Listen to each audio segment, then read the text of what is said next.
الحمد لله الذي هدانا لهذا وما كنا لنهتدي لولا أن هدانا الله وأشهد أن لا إله إلا الله ولي الصالحين وأشهد أن سيدنا وحبيبنا وشفيعنا محمد عبده ورسوله صلوات الله وسلامه عليه وعلى آله وصحبه ومن تبعهم بإحسان إلى يوم الدين. أما بعد، السلام عليكم ورحمة الله وبركاته.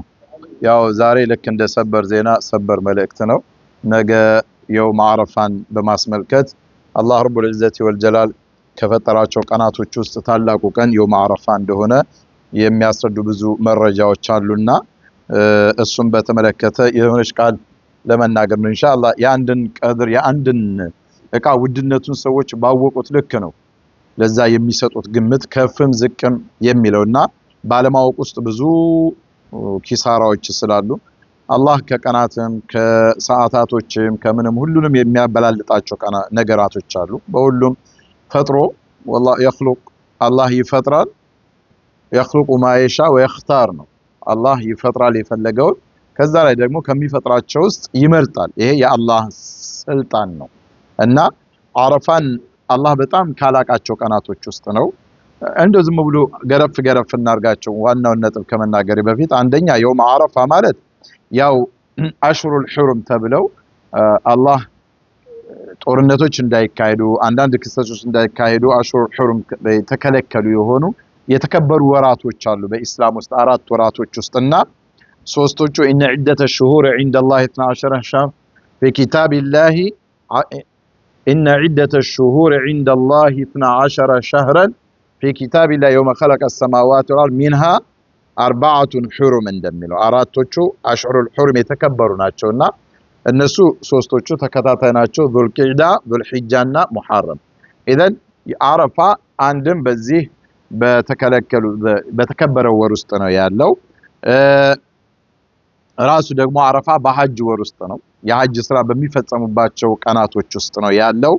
አረፋ ከእንደገና ይሄ ليشهدوا منافع لهم ويذكروا اسم الله في ايام معلومات የታወቁ ቀናቶች በሚባሉ በእስላም ውስጥ ካሉ ማዕሉማት ከተባሉ ቀናቶች ውስጥ ምን ያለው ይሄ አሁን የአረፋን ደረጃ ለመግለጽ ያህል ማለት ነውና እነዚህ ደግሞ አላህ ረቡል ዒዘቲ ወልጀላል ወልፈጅር ወለያሊን ዓሽር ብሎ ከማለባቸው ቀናቶች ውስጥ አስሮቹን ቀናቶች አላህ እነዚህ የዙል ሒጃ የመጀመሪያ ቀናቶችን ምሎባቸዋል። ከማለባቸው 10 ቀናት ውስጥ አንደኛው 9ኛው ቀን የአረፋ ቀን ነው። እሱም የዚህን የአረፋን ትልቅነት ይገልጻል። አላህ መልካም ስራን በቀን ውስጥ የሚሰሩ መልካም ስራዎቻቸው ከፍተኛ አጅር አላቸው ተብሎ ከተገለጹት 10 ቀናቶች ውስጥ ነው። የበኒ አደም በህይወቱ በቀናቶች ውስጥ ከሚሰራቸው ስራዎች መልካም ስራዎች በሙሉ እነዚህ 10 ቀናቶች ውስጥ የሚሰራቸው ስራዎች ከሌሎች ቀናቶች የበለጠ ደረጃ አላቸው ብለው ነብይ የተናገሩበት ወለል ጂሃድ ፊ ሰቢልላህ ጂሃድ ፊ ሰቢልላህ እንኳን ቢሆን አንድ ሰው ነፍሱንም ገንዘቡንም ሁሉንም ይዞ ወጥቶ ምንም ሳይዝ እዛው የቀረ ከሆነ ንብረቱንም ጥሎ ህይወቱን የሰዋ ሰው ብቻ ካልሆነ ጂሃድ ደርሶ ከመጣ ሰው እንኳን የበለጠ አጅሩ በእነዚህ 10 ቀናቶች ውስጥ የሚሰሩ መልካም ስራዎች ይበልጣሉ ተብሎ የተገለጸበት ቀን ነው።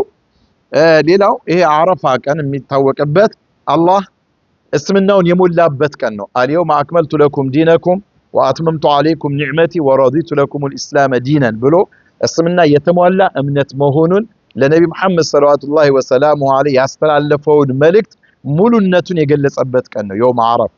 ለዚህም ነው ዒድ ነው ያሉት። አንድ ይሁዲ መጥቶ ነብይ ዑመር ኢብኑ ኸጣብ ዘንድ ሲያወራቸው ይሄ ቀን እኛ ማዕሸረ ይሁድ ይሄ አልየውም አክመልቱ ለኩም ዲነኩም ወአትመምቱ አለይኩም ኒዕመቲ ወረዲቱ ለኩም الاسلام ዲነን የሚለው የቁርአን አያ የወረደበትን ቀን ዒድ አድርገን እንይዘው ነበር እኛ ብንሆን አላቸው ለሰይድና ዑመር። ሰይድና ዑመር ምን አሉት? ይህ የቁርአን አያ መቼ የት ቦታ ላይ እንደወረደ አቃለሁኝ አሉት። የውም አረፋ ነው እኛ ደግሞ ዒድ አድርገን የምንይዘው ቀን ነው። ስለዚህ እኛም እኮ የዚህን የአረፋን ቀን ክብር አላሳጣነውም እና ዲኑ መሟላቱ የተገለጸበት ቀን ነው የውም አረፋ። የውም አረፋ መጾም ደግሞ ምን ያህል ከባድ እንደሆነ ተነግሯል። ነብዩ መሐመድ ሰለላሁ ዐለይሂ ወሰለም ጾምን ከማይተውባቸው ተብሎ ከተነገሩ ቀናቶች ውስጥ ባለፈውም ተነጋግረናል።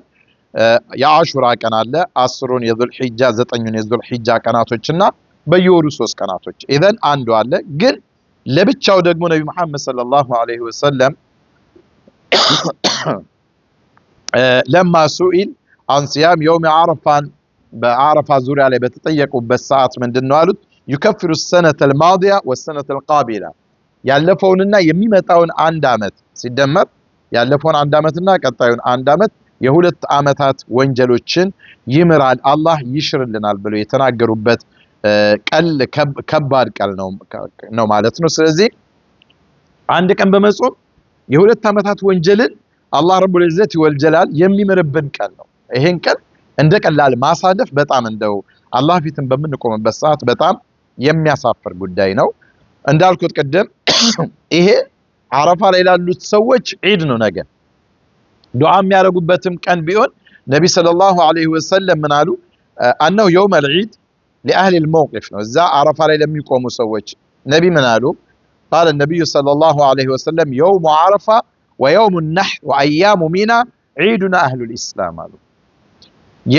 የአረፋ ቀን ከዛ ቀጥሎ ደግሞ የእርዱ ቀን يوم النحر 10ኛው ቀን ሁላችንም ዓለም ላይ ዒድ ብለን የምናከብረው ቀን እሱና ሚና ላይ የምናሳልፋቸው ቀናቶች ለእኛ ለኢስላም ሰዎች አህለል ኢስላም ዒዳችን ነው አሉ ኢባዳም ቢደረግበት የዛን ቀን ቆሞ ቢያለቅሱም አላህን የሚለምኑበትም ቀን ቢሆን ምንድነው በራሱ ዒድ ነው ማለት ነው ትልቅ ቀን ነው የነገው ቀን እና ሌላውን ዋናውን ነጥብ እናንሳና እናሳጥር ሁለት ነገሮች አንደኛው አላህ ረቡል ኢዘት ወልጀላል በብዛት ሰዎችን ከእሳት ነፃ የሚልበት ቀን ነው ነገ ኢዘን በዛ ቀን ከነዛ ሰዎች ውስጥ እኛም አብረን ለመሆን መጾሙ ምን ያህል ከፍተኛ አጅር እንደሚያስገኝ ማወቅ ይኖርብናል ما من يوم اكثر من ان يعتق الله فيه عبدا من النار من يوم عرفه رواه مسلم ነብዩ መሐመድ ሰለላሁ ዐለይሂ ወሰለም ከአረፋ ቀን የበለጠ ሰዎችን ከእሳት ነፃ የሚልበት ቀን የለም ማለት ከአረፋ ቀን የበለጠ ሰዎች ከእሳት ነፃ የሚባሉበት ቀን የለም ስለዚህ የአረፋ ቀን በብዛት አላህ ባሮችን ነፃ የሚያወጣበት ነው የአረፋ ቀን ያ ጀማዓ ሁላችንም እንድናስታውሰው የነገው ቀን ነው ዒዱ ቀን አረፋ አይደለም በተለምዶ ዒዱን አረፋ እንላለን እንጂ የውመ ነህር ነው ያኛው የእርዱ ቀን ነው ነገ አረፋ ሰዎች የአረፋ ሜዳ ላይ የሚቆሙበት ቀን ነው ከአረፋ ሜዳ ውጭ ያሉት ሰዎች የሚጾሙበት እዛ ያሉት ሰዎች ግን ጠንካራ እንዲሆኑ ጾም እንኳን አይፈቀድላቸውም የዛን ቀን የነገው ቀን ሐጅ ላይ ያሉ ሰዎች እንዲበሉ ነው የሚፈልገው ለምን ፀሐዩ ምንም ስላለ እየበሉ ውሃ እየጠጡ በደንብ በኢባዳና በዱዓ ብቻ እንዲያሳልፉ የዛን ቀን አላህ ተጠይቆ እምቢ የሚለው ቀን እምቢ የሚለው ነገር ስለሌለ ማለት ነውና በብዛት አላህ ሰዎችን ነፃ የሚልበት ነው አረፋ ሜዳ ላይ ባሉት ሰዎች ይዋቸው እስቲ ባሮችን እያለ መላእክቶች ላይ የሚፎክርበት ታላቅ ቀን ነው እነዚህ ነገራቶች ተክቢራ የሚባልበት ምን የሚደረግበት እና ዋናው የነገው ቀን ልንረሳ የማይገባው ነገር ምንድነው የዱዓ ቀን ነው ማለት ነው የነገው ቀን ዱዓ يوم عرفة በጣም በከፍተኛ ሁኔታ ዱዓ የሚደረግበት ቀን ነው ኢኽዋን ነብዩ መሐመድ ሰለላሁ ዐለይሂ ወሰለም በሐዲሳቸው ምናሉ خير الدعاء دعاء يوم عرفة ከዱዓዎች ሁሉ በላጩ የአረፋ ቀን የሚደረግ ዱዓ ነው ኢዘን ጠቅለል ሳደርገው የነገውን ቀን በተለያዩ ነገሮች ልናሳልፋቸው አይገባም ስራ እንኳን ቢኖረን ሁለት አይነት ሰዎች አሉ ይላሉ መሻይኾቹ በነገው ቀን አንደኛው በብዛት ያው ከቀናቶች ሰዓታቶች ከአሱር በኋላ ያለው ቀን ብዙ ጊዜ ይወደዳል ከአሱር በኋላ እስከ መግሪብ ያለው ወቅት ኢዘን ያን ሰዓት ቁጭ ብሎ በነገው ቀን በደንብ አድርጎ ከአሱር እስከ መግሪብ ያለው ሰዓት ሁሌ ከሰዓታቶች ተወዳጁና ደረጃ ያለው ሰዓት ስለሆነ በዛን ቀን ቁጭ ብሎ ዱዓ በዛች ሰዓት ዱዓ ማድረግ ማለት ነው በዛ ሰዓት አንደኛ ነገ አረፋ ነው እንጾማለን ኢንሻአላህ በኢዝኒላህ ያንን ነይተን እንጾምና ከዛች በኋላ ደግሞ ያለችውን ሰዓት አላህን የፈለጋችሁትን ነገር ጠይቁት አትሰስቱ በቃ ሊሆን ይችላል ብላችሁ ማትገምቱ ዶክተር አይችልም ያለ በሽታ ካለ አላህን ጠይቅ ነው ቀን እርግጠኛ ሆናችሁ والله አላህ ያሽራል በችግር በተለያዩ ሁኔታዎች እንደው ራሳችን ላይ የሆነ ለሰዎች መግለጽ ያልቻልነው መፍትሄ የለውም ብለን ያሰብነው ችግርም ካለ ነገ አላህን ጠይቁት። አላህ ይፈታዋል። ማንም አይፈታውም የተባለ ችግር እንኳን በሽታ እንኳን ቢኖር። ስለዚህ የነገው በተለይ ከአሱር በኋላ ያለውን ወቅት በደንብ አድርገን ልንጠነቀቅበት ይገባል። ሁለተኛው ሰውና ግን የተሻለው ሰው ምን አይነት ሰው ነው? ሁላችንም እንደሱ ብንሆን የሚሻለው ከጧት ጀምሮ ያለውን ቀን በዚክር ማሳለፍ። ዚክር ማለት አዝካሮችን በማለት ላኢላሃ ኢላላህ ወህደሁ ላ ሸሪከ ለሁ ለሁል ሙልክ ወለሁል ሐምዱ ወዐላ ኩሊ ሸይኢን ቀዲር፣ ሌሎችንም አስማኡላሂል ሁስና ትላልቅ የአላህን ስሞች በማንሳት ዚክሮችን እያል ሰለዋቱን እያል ነገን መጥፎ ነገር አፋችን እንዳይገባ ውለን ልክ ከመግሪብ ከአሱር እስከ መግሪብ ያለውን ሰዓት ደግሞ በምን እናሳልፈው? በዱዓ። እስከ አሱር ያለውን ትላልቅ የሆኑ አዝካሮችን ያው በሸሪዓ የተገለጹ ነብዩ መሐመድ ያስተማሩን ስሞች አሉ፣ አዝካሮች አሉ። እነሱን እያል አላህን ስናወድስ እንዋል። ቀልባችን እየጠራ ጥሩ የሆነ ይመጣና ምን ይሆናል ማለት ነው? ልክ ከአሱር በኋላ ደግሞ ቁጭ ብለን ዱዓ በምናደርግበት ሰዓት ንጹህ በሆነ ጥሩ በሆነ ቀልብ ላይ እንሆናለን። ተክቢራዎችን በማለት ምን እያል አላሁ አክበር አላሁ አክበር አላሁ አክበር ላኢላሃ ኢላላህ አላሁ አክበር አላሁ አክበር ወሊላሂል ሐምድ። ተውሂድ አለ እዚህ ውስጥ፣ አላህን ማላቅ አለ እዚህ ውስጥ፣ አላህን ማወደስ ማመስገን አለ። አሁን ባልኩት እዚህ ነቢ እንድንለው ባዘዙን ተክቢራ ስርዓት ውስጥ ማለት ነው።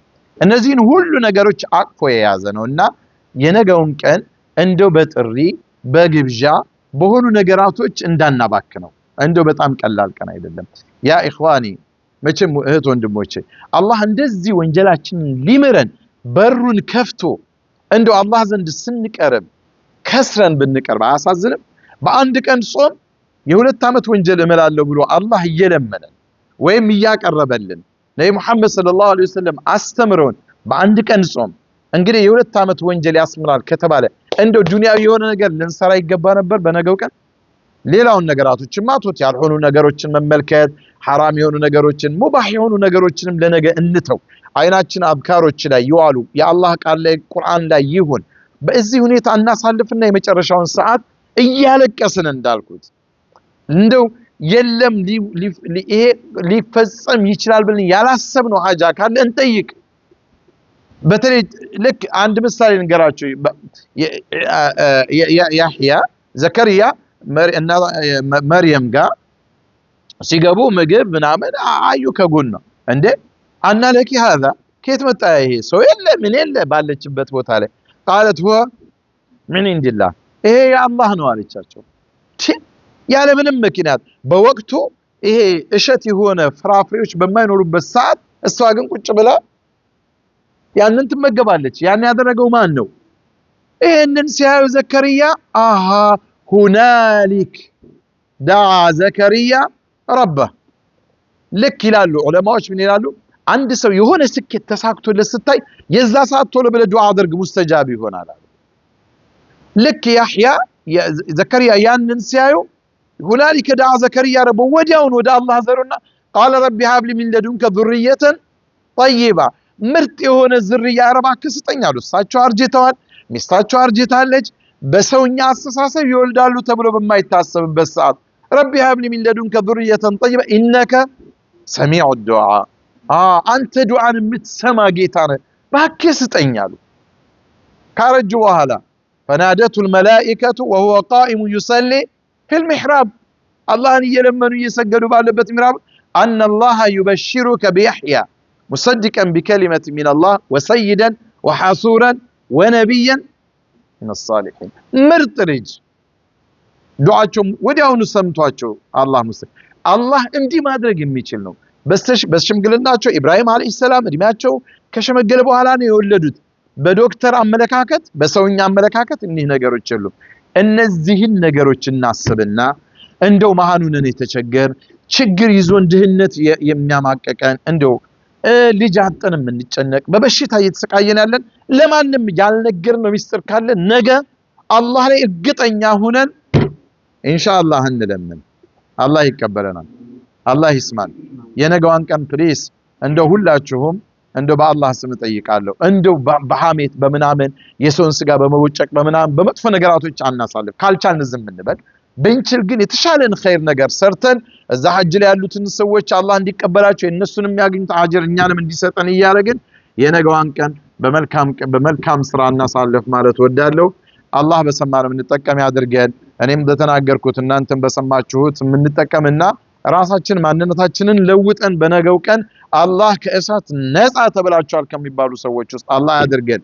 የተደበቀ ውስጣችን ላይ ያለንም ችግር በነገው ቀን አላህ የተፈታ ያድርገልን። የኡማውን በሙሉ አጠቃላይ ዓለም الاسلامي ላይ ያለን ችግር ያ ረብ አላህ በነገ ቀን የሁሉንም ሐጃ ይፍታ። አላህ ይችላል አይደል? አላህ የሁላችንንም የተደበቀም ግልጽ የሆነም ችግራችንን በሙሉ አላህ يفتالن. الله يسمان الله يقبلن. وآخر دعوانا الحمد لله رب العالمين. سبحان ربك رب العزة عما يصفون وسلام على المرسلين والحمد لله رب العالمين. اللهم صل وسلم على سيدنا محمد وعلى آله وصحبه أجمعين.